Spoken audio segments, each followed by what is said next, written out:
Le savoir-vivre, le bien manger sont des éléments auxquels les Français sont attachés. Les saveurs, les sensations qui se dégagent d'un fruit mûr ou d'un bon verre de vin, c'est irremplaçable.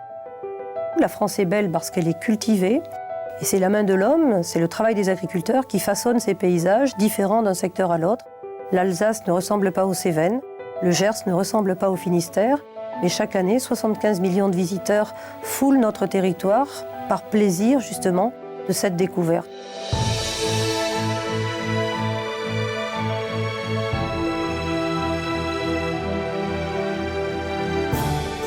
Penser que tout était mieux avant en agriculture n'est pas forcément vrai.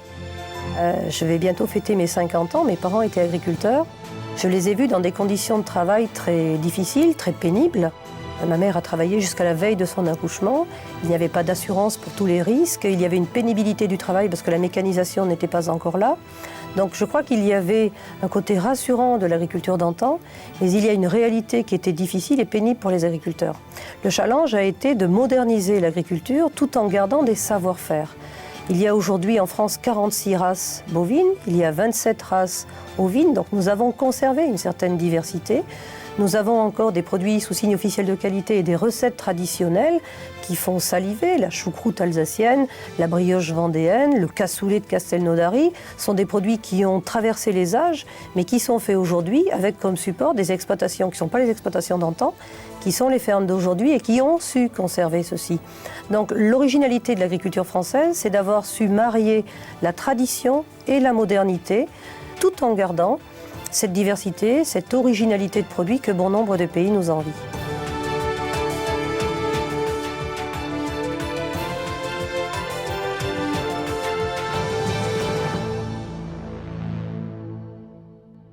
La France est maillot jaune de la production agricole en Europe. 65 milliards d'euros de production agricole. Le deuxième pays qui est l'Allemagne est derrière avec 40 milliards d'euros. Donc il y a une vraie différence. Et la France a cette position essentiellement en raison de sa grande surface, de sa grande taille, mais aussi des productions qu'elle a historiquement mises en place, développées et augmentées.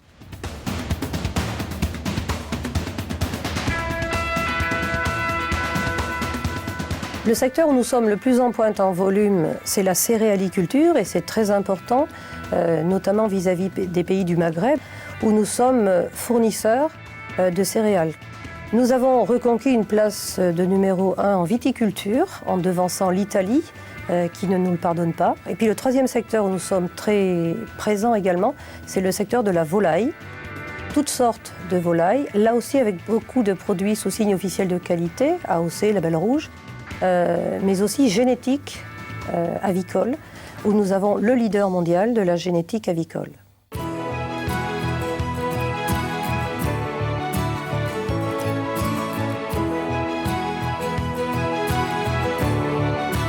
C'est une vraie fierté pour les agriculteurs d'apprendre que la gastronomie et le repas à la française a été reconnu comme patrimoine mondial de l'UNESCO.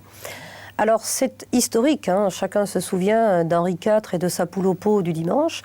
La France a une tradition de grands chefs cuisiniers, la France a une tradition de produits typiques, les mogettes de Vendée, le chou à choucroute, le plateau de fromage d'Auvergne, la vache de Bazas, enfin bref, autant de territoires français, autant de produits qui font saliver. Mais c'est aussi la reconnaissance que les Français passent plus de temps à table que d'autres et donc que le repas est un moment de plaisir, de convivialité et de transmission de savoir.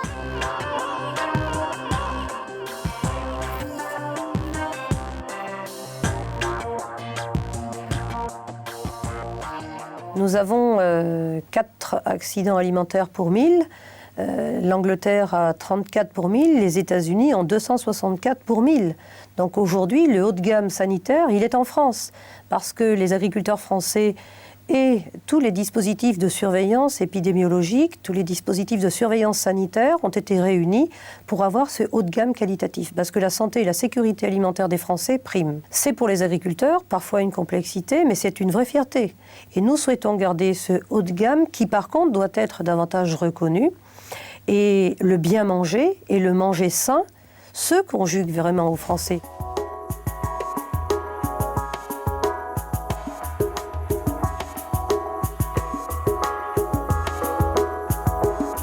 Alors il y a OGM et OGM.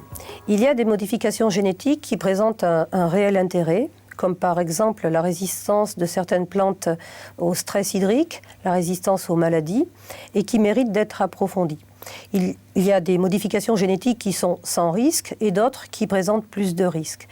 Donc je crois qu'il y a une rationalisation, un raisonnement scientifique qui s'applique aujourd'hui à l'agriculture, mais avec cette éthique de production. Donc c'est en quelque sorte un mariage réussi entre éthique et high-tech, et les deux se conjuguent parfaitement bien.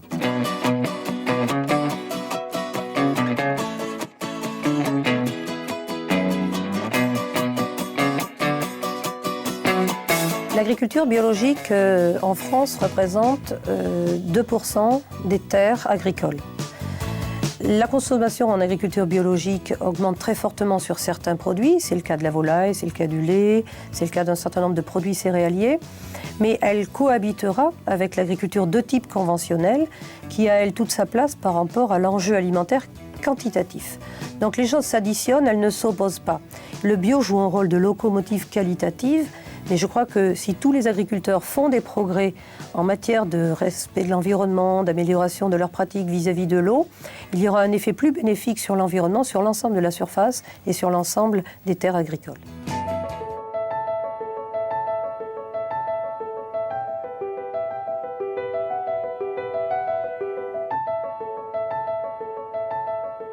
Trois secteurs sont exportateurs, l'aéronautique, la pharmacie et l'agriculture.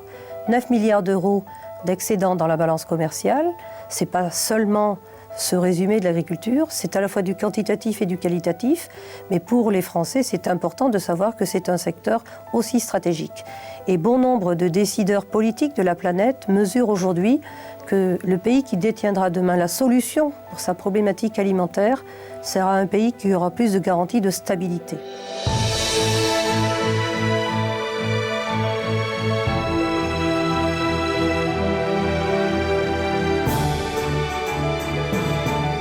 Béni soit celui qui a eu la bonne idée de proposer que la gastronomie française soit reconnue au patrimoine mondial de l'UNESCO.